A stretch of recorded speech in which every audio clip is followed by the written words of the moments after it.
Alright, so part 3 of the DIY live rock made from Portland cement, crushed oyster shells or crushed coral, and rock salt.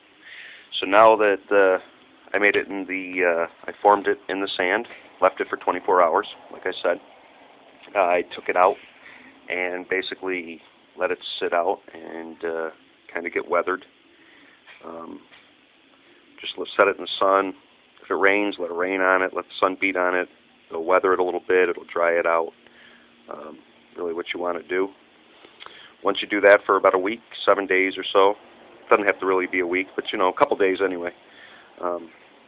Once that happens, take a couple buckets. Obviously you can see I have a cooler here and a couple small buckets here. Try not to overload the buckets, because the more rock you have in there with a smaller amount of water, the longer it's going to take for that to leach out into that water. So a lot of room. Try to prop them up. Try not to set them on each other as much as possible as if you can. But anyway, you just take fresh water basically out of your tap. Before you put the rock in, test your pH. See what your pH of your fresh water out of your tap is. That gives you a basic bottom line of when you're testing it. After when the pH comes down back to that normal pH of your tap water, it's ready to go. You can put it in your tank. With all the lime leaching out of the cement, putting this in your aquarium right now would be, you'll kill it. It'll leach into the water, your pH will rise, you'll kill everything.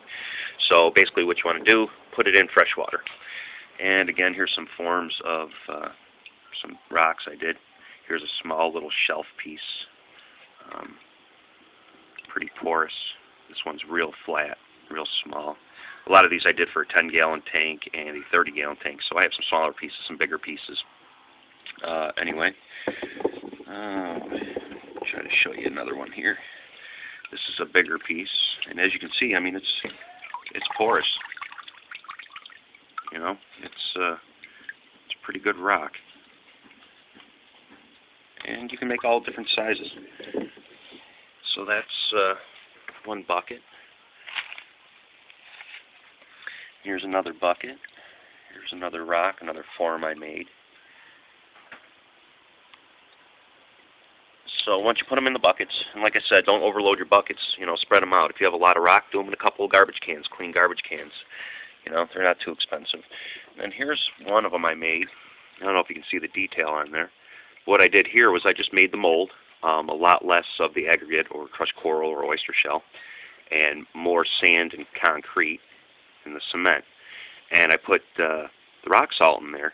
What I did is I crushed it up, and then once I made my form in the sand, I just took the big pieces and just piled it up on top and pushed it down a little bit. Came out with that all, with the rock salt sticking out. And once I put it in the water, immediately, the rock salt evaporated and left the holes. So that's one. And you can do, use your imagination. You can do a lot of stuff with it. You can make little caverns, you can make caves, you can make arches. Here's a small arch that I made. And there's ways to make arches. And they're real simple. I even put little feet on there to keep it up off the sand bed. Once those dig in a little bit, you'll never see those, and it's just an arch. And again, there's different ways to make them. What I did to make these arches was I just took cardboard, put it down into my mold, over my mold, laid the concrete over it. And then once it cured and dried, it won't stick to the concrete.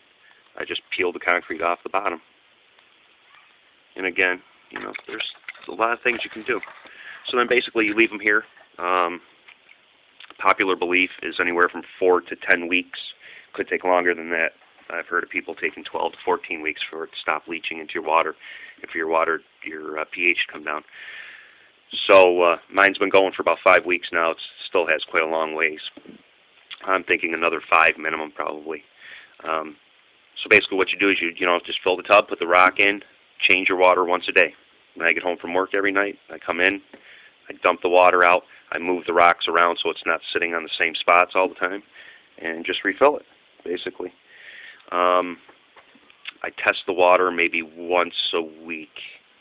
It's kind of overkill, but of course, I'm like everybody else. I'm anxious, but unfortunately, it's not reading at the pH level I need it to. So I have a little while to wait. They say on your final, when it starts to become, your pH starts to lower, the final week, put the water in there and let it set for a day or about 2 days, and that'll be your true reading. Because if you change the water, your pH is going to come down, but it's going to be a false reading. So on your final check, at least keep the water in there for at least 2 days and check it.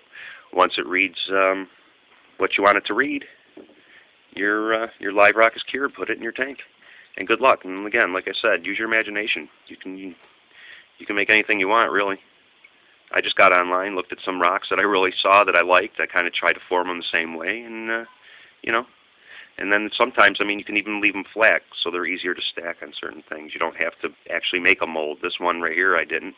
I just laid it right up on the moist sand and just formed the top. So it's a nice, flat, stable piece.